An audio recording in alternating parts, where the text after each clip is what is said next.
No greatness without teachableness.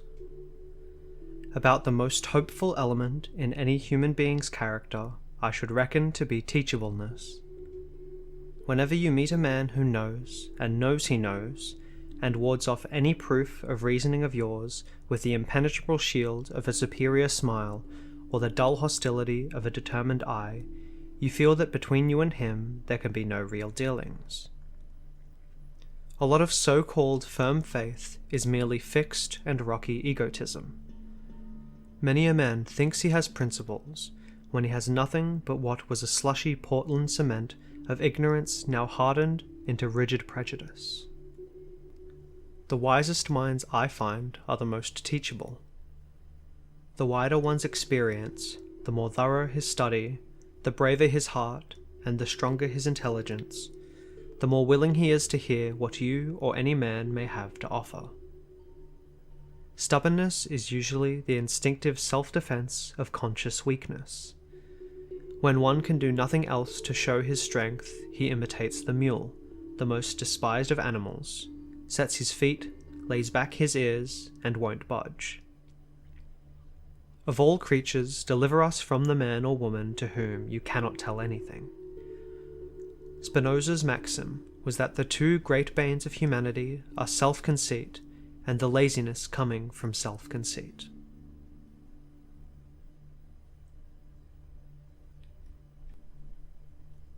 Littles.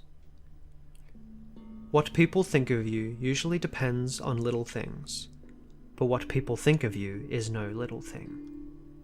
Hence, son, incline your ear unto me, and I will give you some intimate hints. They are littles, but you would do well to read, mark, learn, and inwardly digest them. As to clothes, wear just what is expected of one in your circumstances. The height of good dressing is not to be noticed. Whatever tends to attract attention is on the way to vulgarity. Cultivate cleanliness. Keep your clothing clean, your skin clean, your nails clean, your teeth clean. Avoid market perfumes. The best perfume in the world is the kind that suggests soap.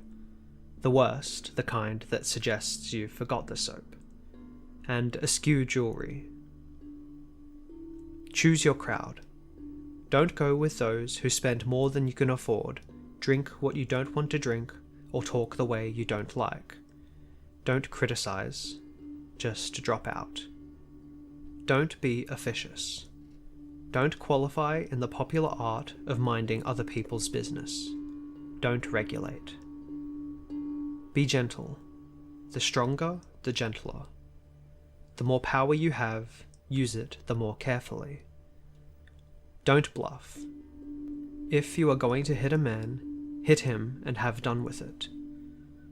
Don't hold a grudge. If the man is mean, it's too great a compliment to him to waste time and vitality hating him. Train your voice. Speak low. When you see you are losing your temper, if you drop your voice about a third, you will find you will regain command of yourself. Don't mumble. Pronounce the consonants. Finish your sentences. Don't argue. Discuss. The difference is that in argument you are trying to outdo the other fellow. In discussion you are trying to get at the truth. Be courteous. Practice at home. Get up when your wife enters the room. Be polite to your baby. Then it will come easier when you want to show off. Learn how to converse. One way is to be interested in what the other person is saying, instead of thinking all the time he is talking of what you are going to say when he is done. Don't talk about yourself. Don't talk of your disease, your family, your babies, your servants, your troubles, your successes. Listen to Jones talk of his. That will make a hit with Jones. And what do you care? Don't interrupt. Wait till the other person runs down before you begin to speak. In general discussion, be the last to speak. Then you can utter the veriest platitude and it will sound grand. The easiest way to get a reputation for being deep is to keep still. "Even a fool is counted wise when he holdeth his peace," said Solomon. Break yourself of any unpleasant mannerisms, such as twisting your mouth, toying with your moustache, working with your eyebrows, twirling your thumbs, posing or squirming or drumming with your fingers. All these things obstruct and belie your personality, and the art of pleasing consists in perfectly expressing yourself, simply, naturally, and with ease.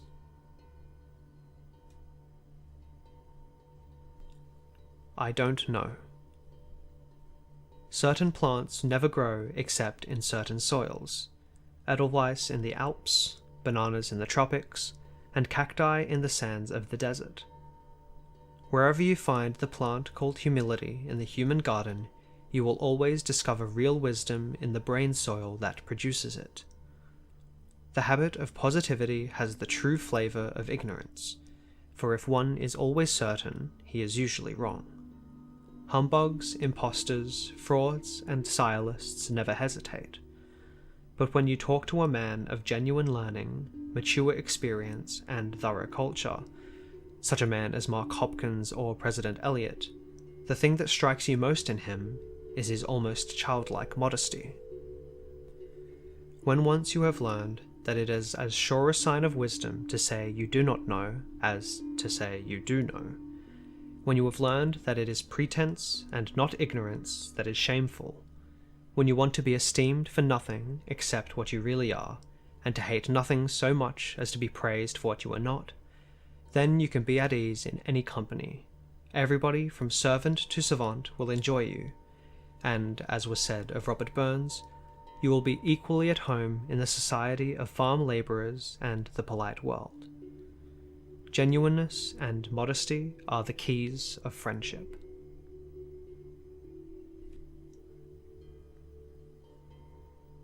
Grayson. I am one of the lovers of David Grayson and his writings.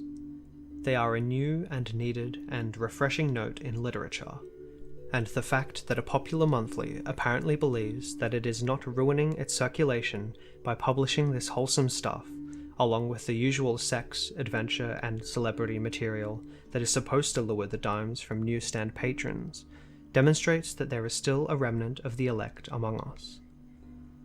Grayson's value is that he has stopped to look at life. He is not going anywhere. He is just taking a walk. There is no burning fever of getting on in him. It is the journey that is worthwhile to him. It is of little matter at what inn or farmhouse the day's end shall find him. Thus he rediscovers for us what every wise man has discovered, that life is good in the living of it, and not only for some reward at the close of it. He comes upon this secret as we all come upon it, by just standing still a bit and looking. He opens the gates of his soul, and the beauties of this world troop in. Look long and wholeheartedly at any of nature's creatures, a tree or cloud, a meadow in the rain, or an upland white-swathed in snow. Listen patiently and with childlike openness of heart to any of nature's sounds, the moving of the wind among the pines, or the call of birds from the hedge, or the babbling of water. Study the elusive odours, not only of strongly perfumed flowers, but of such fugacious scents as that thrown off by sawn wood, or rain on a dusty road, or autumn leaves, or the fresh greening of spring, or grapes, or hay, or a salt marsh. Try to fix and remember what you perceive. Let yourself appreciate to the full the subtle messages that nature sends you, and you will find what Grayson says is true, that this world we live in so dumbly, so carelessly, would be more glorious than the tinsel heaven of poets, if only we knew how to lay hold upon it. That is the art of living, the finest of the fine arts. For art, freeing itself from the intemperance of moral purpose, goes away from God to find God, finds him best and most truly in the love of his handiwork. The richest lives are those that get as many pulsations as possible into the brief interval between birth and death. The desire of beauty is the highest wisdom, and the desire of beauty is that much misunderstood thing we call art. Art does not mean only paintings and statues and stuffy collections. It means the laying out of the soul upon beauty, the hunger and thirst after beauty, and blessed are they that have it, for they shall be filled. Art, says a great critic, comes to you professing frankly to give nothing but the highest quality to your moments as they pass, and simply for those moments' sake. 10 Success Hunches. A very human letter lies before me.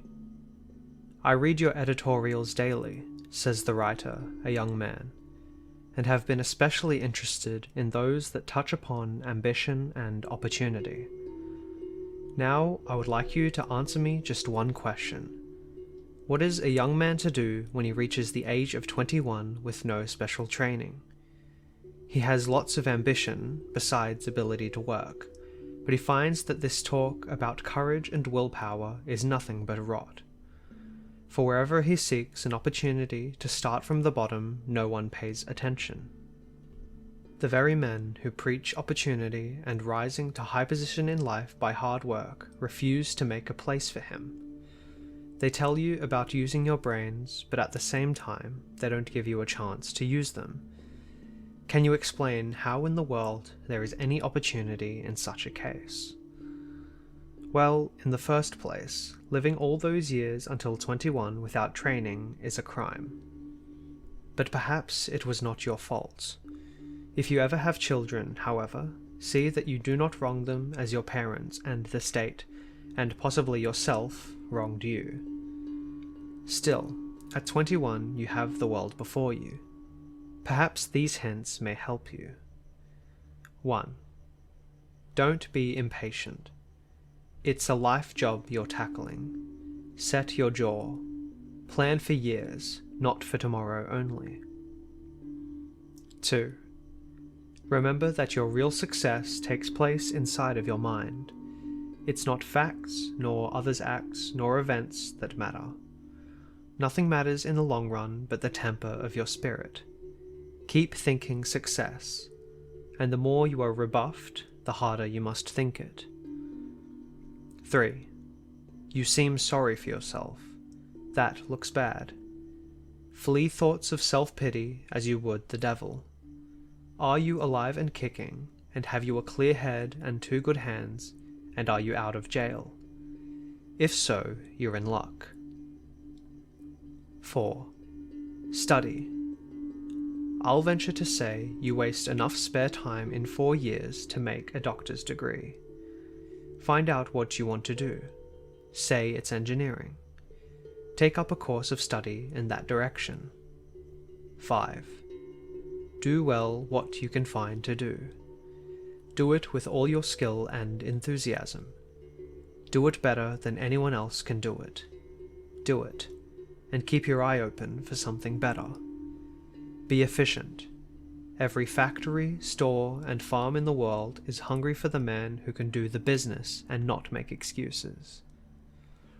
Creation's cry goes up, from age to cheated age.